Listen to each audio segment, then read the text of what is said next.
Mastermind, Strategist for Hire, written by Clouds, read by Distracted by Books. Chapter 25, Home.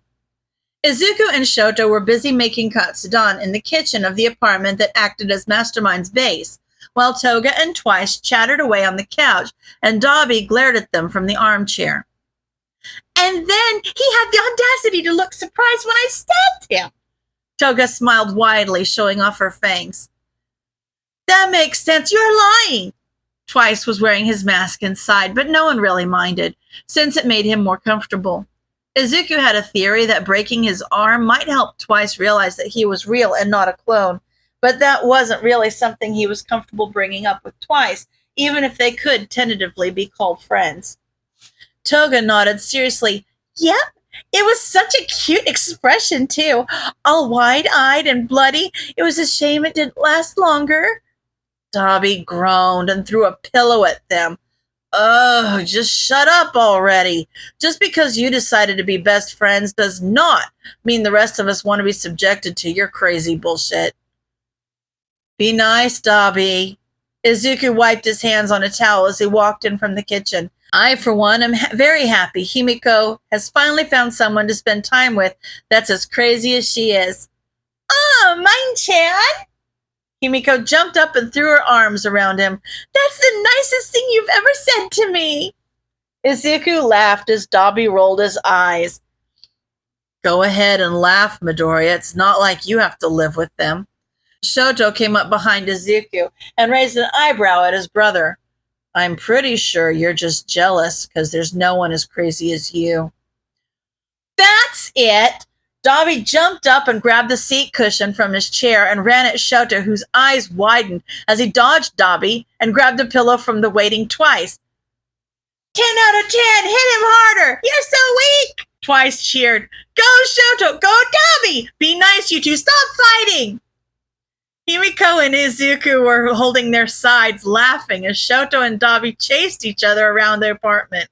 From what Shoto had said in their text conversations, Izuku had gathered that Endeavor hadn't ever really let either of them just play around and be kids, instead insisting they train constantly while isolating them from their other siblings and from kids their own age.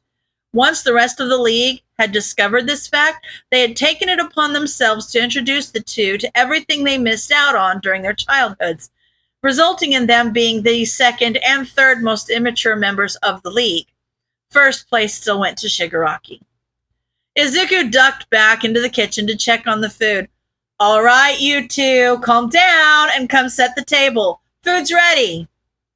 Dobby reluctantly put his cushion back, and Shoto looked like he was about to do the same, but at the last minute hit Dobby in the face while he was unarmed. Hey, you little boys, Izuku said warningly. Shoto stuck his tongue out at Dobby before tossing the pillow down on the couch and walking to the kitchen. Himiko handed Dobby a stack of plates before turning to fix Shoto's hair, which had gotten disheveled during the pillow fight. He'd cut it shortly after joining the league, and it was now an undercut, which he usually wore up in a pompadour style. The way he styled it made the red and white swirl together while still remaining mostly distinct. The first time Izuku had seen it was when he'd gone over to the league's new hideout about 3 weeks after the move, and he'd promptly had to leave until he'd gotten his blush under control. Himiko still hadn't let him live it down. Dinner at his mother's house was always a quiet affair, just the two of them. But dinner with his friends was loud. Between Toga's laughter, Dobby's sarcasm, Twice's personalities, and Shoto's conspiracy theories, it couldn't be called dinner so much as controlled chaos, but Izuku wouldn't have it any other way. I'm telling you, Shoto pointed his chopsticks at Dobby, there is an extra-governmental group constantly watching our every move through Feel Good Incorporated satellites. Dobby sighed and took another bite. Why in the world would a multi-million-dollar tech company sell out to a secret organization? Maybe they were promised power, Shoto shrugged. But they already have power, and they already have money, Izuku said. What could this hypothetical secret organization possibly have to offer that would convince a respectable company to do something so illegal? Respectable as if, Twice said. I've never heard of a better company. Ooh! Toga pounded on the table as her face lit up. What if it's not just Feel Good Incorporated? What if there's all sorts of big companies helping them and it's like the latest fashion trend for the rich? Those don't make any sense either, and some of them should be illegal. Shoto looked at Toga awestruck while Dabi groaned, Toga, don't encourage him. I like the way you think. A small smile stole across Shoto's face, and Izuku felt his heart skip a beat. He took another too-hot bite. Maybe he'd be able to pass his blush off as from the heat. By the end of dinner, the theory had somehow grown to include a worldwide conspiracy and aliens that worshipped the ancient Egyptians. Toga, along with Izuku and both of Twice's personalities, thought it was hilarious, and Dabi looked exhausted. He looked at Shoto incredulously as he finished wrapping up a convincing argument that Officer Sansa from the police department was actually an ancient cat god in disguise, and thus the reason that the aliens had chosen Japan as their home base. How are we even related? Shoto smiled and shrugged, gathering up the dirty dishes and heading over to the sink. Toga volunteered to dry since she was finding Shoto's theories too entertaining to stop. The others put away the leftovers and went to go watch the news. Toga, can I ask you a question? Shoto asked as he handed her a plate. Toga hummed, does it have to do with if I'm an ancient cat god too? Shoto chuckled, a reaction that was becoming more natural the longer he was out from under his father's thumb. No, but we should come back to that another day. He busied himself with scrubbing a pan, trying to work out exactly what he wanted to say. Why have you been spending so much time with Twice? Toga thought for a minute. I guess I didn't really think about it. We're best friends, and I feel really comfortable around him. So, yeah. Well, that and, like Mai-chan said, it takes a special kind of crazy to want to spend time with me. Twice and I have that in common, so it feels like we've gotten really close because of it.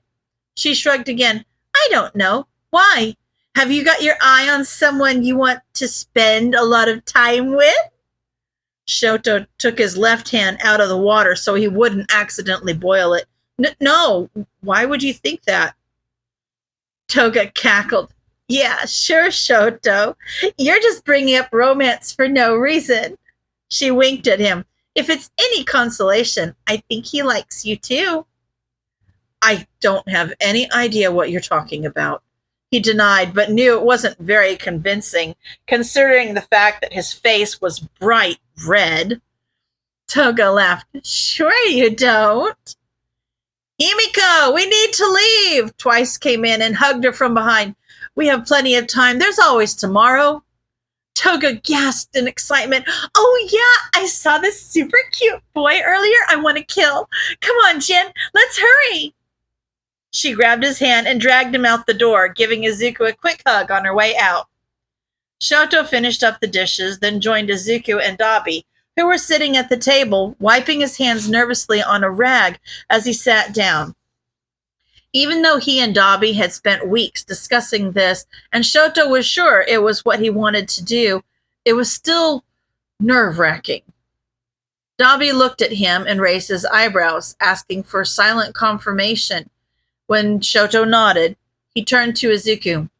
Midoriya, we actually wanted to talk business for a bit, if that would be okay. Izuku looked a bit surprised, but nodded, leaning forward in his seat. What's up? Shoto took a deep breath. No going back. How much would you charge us for a plan to kill Endeavor? Izuku hummed and nodded. I was wondering when you two would ask. Will the rest of the league be participating as well, or will it just be for the two of you? Just the two of us, if possible, Dabi said. We already cleared it with Shigaraki since it'll probably be associated with the league, whether or not the other members are there. But this is personal, so we want to do it ourselves. I'm sure you can understand that. Izuku nodded again. Yeah, I get it. It was the same for me with Overhaul. He turned to Shoto. It's a pretty big crime for your debut, Shoto. Are you sure you don't want to start with something smaller? Shoto shook his head. He'd considered it, just starting off with robberies or something until he got used to being a villain, but I want my debut to have an impact. If the first thing I do as a villain is kill my father, then it sends a message, not only to him, but to all of Hero Society that he's the one who drove me to this. It wouldn't have the same effect if I started off with any other crime. I think a hero student turning villain would have an impact either way. Izuku smiled, but I agree that doing it this way will be the most impactful. He pulled out a notebook and a pencil.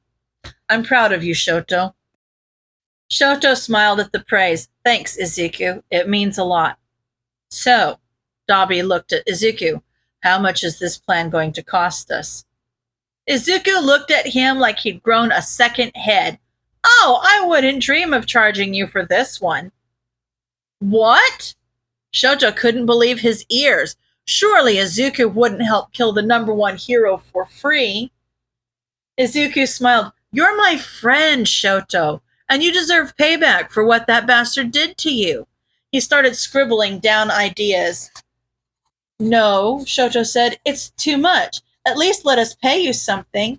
Izuku laughed and shook his head. Nope, just consider it an early birthday present or something.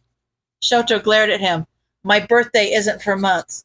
Maybe it's for Dabi's birthday then. His birthday is after mine. I don't care.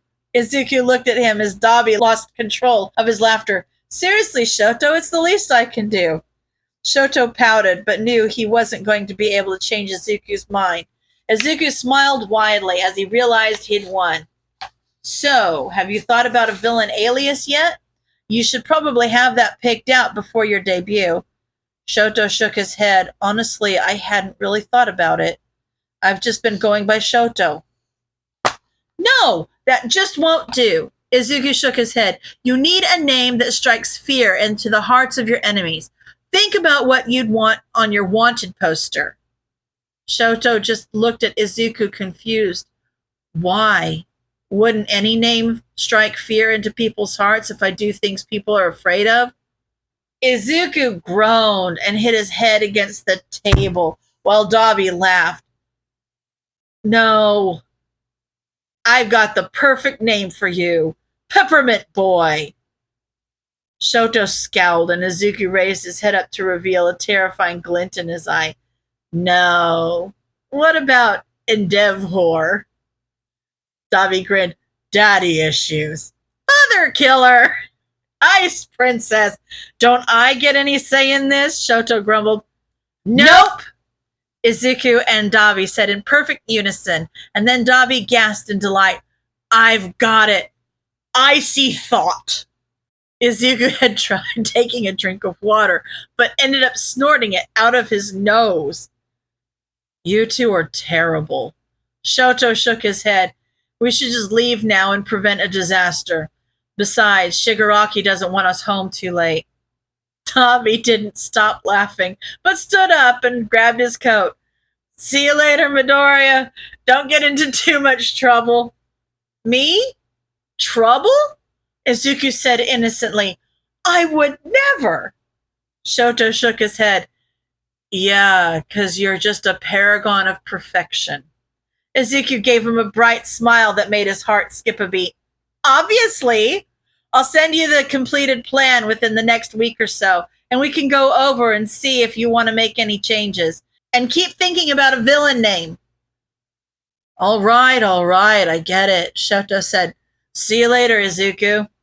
The door shut behind them, and Shoto pulled up his hood to hide his distinctive hair. Beside him, Dabi had already pulled a medical mask over his scars. He must really like you, you know, Dabi said as they started walking. Shoto looked at him in confusion. What? Who? Dabi rolled his eyes. Midoriya. He never gives plans away for free, and he lets you call him by his first name. If that isn't love, I don't know what is. Shoto sighed. With our family, I don't think either of us would know love if it bit us in the butt. Dobby shrugged. Fair enough. But still, he must really care about you, even if it's just as a friend. Shoto paused and looked back at Izuku's apartment building. I hope you're right. End of chapter.